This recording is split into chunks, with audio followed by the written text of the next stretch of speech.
After starting with 2 very convincing episodes, The Last of Us now comes around with episode 3, titled Long Long Time. We already know that this episode, introducing Bill and Frank, will deviate from the storyline of the game.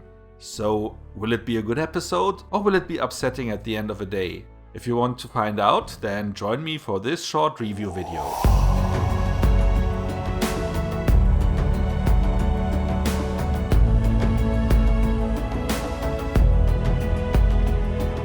After Tess has sacrificed herself at the end of the last episode, we see Joel coping with her death. On some level inside him, he is blaming Ellie for it. But she wouldn't have that and calls him out, which apparently struck a nerve with him, because afterwards he at least started to share a little bit, answer her questions and opens up, even though personal questions are still off limit. Joel's plan still is to find his brother. But not only to find out if he's okay, now his quest also has a second background, because Tommy once was a Firefly and he might still know people that can help bringing Ellie to where she is supposed to go. But to get there they still need a car, and Bill and Frank, 2 friends of Joel and Tess, might be able to provide that, so they are on their way to them. The story then switches to show us their story, starting with the outbreak of the fungus. Bill, a survivalist, was shutting himself away so he didn't get evacuated with the rest of the community. So now he has his house and everything around just for himself. Then a while later along comes Frank, who is just on his way to a major city and is crossing through. I'm really hungry. Haven't eaten in 2 days. Doesn't sound very long out loud, does it?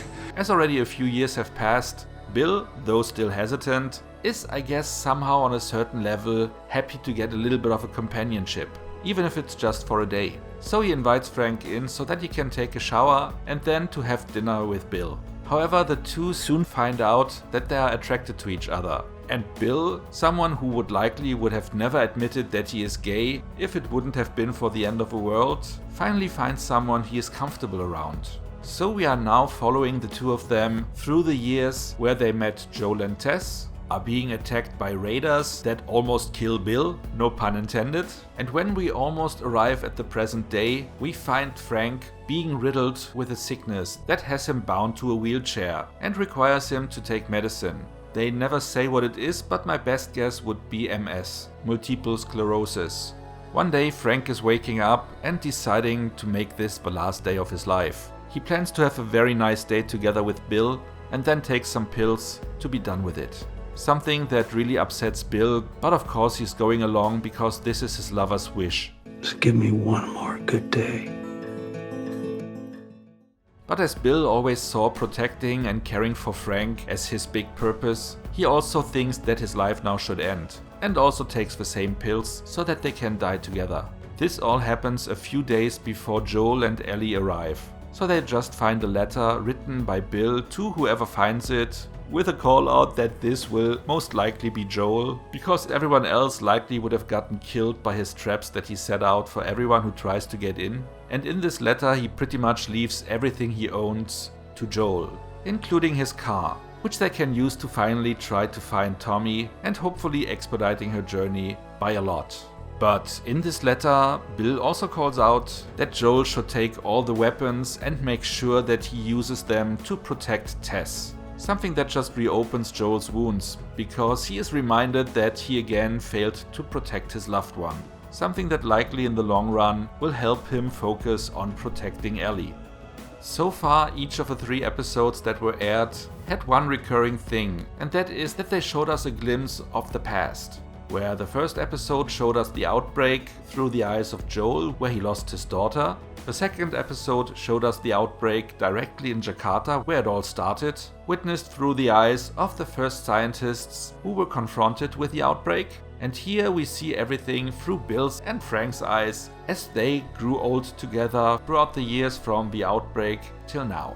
This episode really has very little Joel and Ellie in it. They are there at the start of it and at the end, but the main part of this 75-minute long episode was dedicated to Bill and Frank, and rightfully so. What we are presented with is pretty much a standalone movie within the world of The Last of Us, which is something that I actually consider to be a treat, but there might be some fans who disagree due to the fact that they deviate quite a lot from the game, because in the game you only meet Bill, Frank is already dead, while here you meet both of them through the years, while when Joel and Ellie arrived at their house, both of them are dead, which is also different from the game. However, in the concept of the whole show and also in the concept of their love story, that end makes absolute sense. Both actors basically deliver a masterclass in acting, making those characters accessible, relatable and simpatico in that very short time frame. You have Murray Bartlett as Frank and Nick Offerman as Bill, who can prove here to a wider audience that he is more than just a comedic actor. Not that that would be a bad thing, but he really has range and shows that off here pretty nicely, as well as his co-star. The intimacy between the two of them is spot on, especially the initial one where Bill is opening up because even though he is gay, he never lived it and he never was intimate with a man before. And those scenes really felt fresh and really far away from any cliché you've seen in other movies, providing honest and believable, tender moments. And this continues through the years that we are presented with, like in the scene where Frank surprises Bill by showing him a patch of strawberry plants, something that Bill has missed so much and that brings him such an honest, believable and childlike joy. I have never played the game as far as meeting Bill, so I wasn't sure what would happen, but I knew that Frank was not in the game but Bill was, so I would have expected him to survive. But he didn't. And that was quite a twist, but as I said before, it fits in pretty well with how the story was told us. This whole sequence around Frank's last day on Earth, which also turned out to be Bill's last day, was a real tearjerker. So if you haven't seen the episode yet, which I hope you have, because otherwise I completely spoiled you, but therefore we have the spoiler warning in the beginning, make sure to have tissues with you, because you will need them. One last call out. There was that one sequence where Ellie was starting to torture one of the infected. And you were thinking, okay, does it now turn out that she is a total creep? Or is she still a normal human kid? After a few seconds she was killing that thing, releasing it from its existence. Or maybe she just got bored. So it will be interesting to see which way she will go. If she will turn out to be a crazy maniac or an innocent child that was just curious for a few seconds. Oh, and a small Easter egg. At Bill's place, Joel and Ellie got a change of clothes. And now they are wearing pretty much exactly the same things they are wearing in the game. Nice touch. And with that being said, all that is now left to do is going into the rating. But before we go there, let me ask you to like and share this video if you enjoyed it so far. And if you are no subscriber yet, maybe consider to change that. By also hitting the notification bell, you will get a heads up for most of my new videos. And now, for the rating.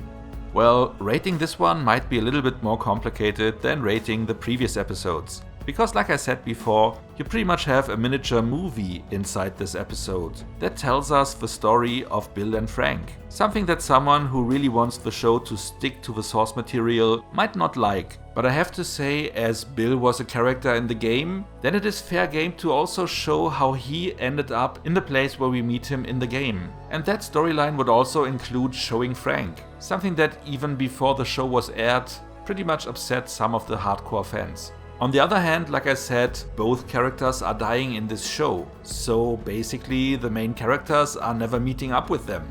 Not even with Bill, who was a character that had some relevance to the game, at least according to what I read. So then, even though his death made sense in the context of a show and in the context of their romance, you could also ask then, why even show it if they have no relevance to the storyline?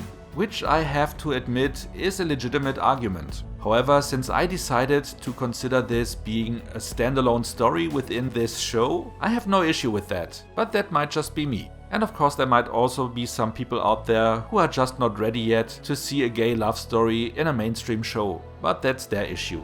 The acting, like I said, was great, and for all those reasons I think that at least a score of 8 out of 10 is fair here. I would have even considered to go a little bit higher to 9 out of 10 if there wasn't that redundancy argument. Their story, now that both of them are dead and never meet our main characters, has no real impact on them.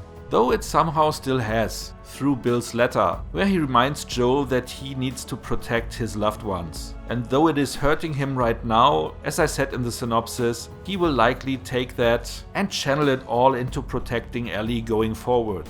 And to represent this, I'm scoring this episode with 8.5 out of 10 points. But I also have to say, I would have loved to see a little bit more of Bill and Frank going forward, so having them die after just meeting them was a little bit tough. So, how did you like this episode?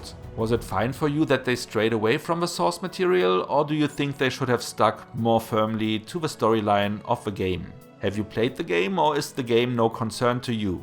As it will be for me going forward, because I only played it to a point that was already covered in the second episode. Do you think future episodes will keep that common thread of showing us a little bit of the past? Or will that be done now because we have seen enough of the past and want to concentrate on the present and future?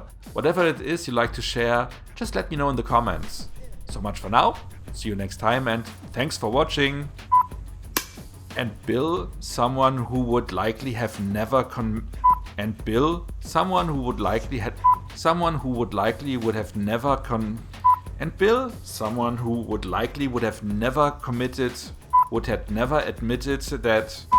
never admitted that he is gay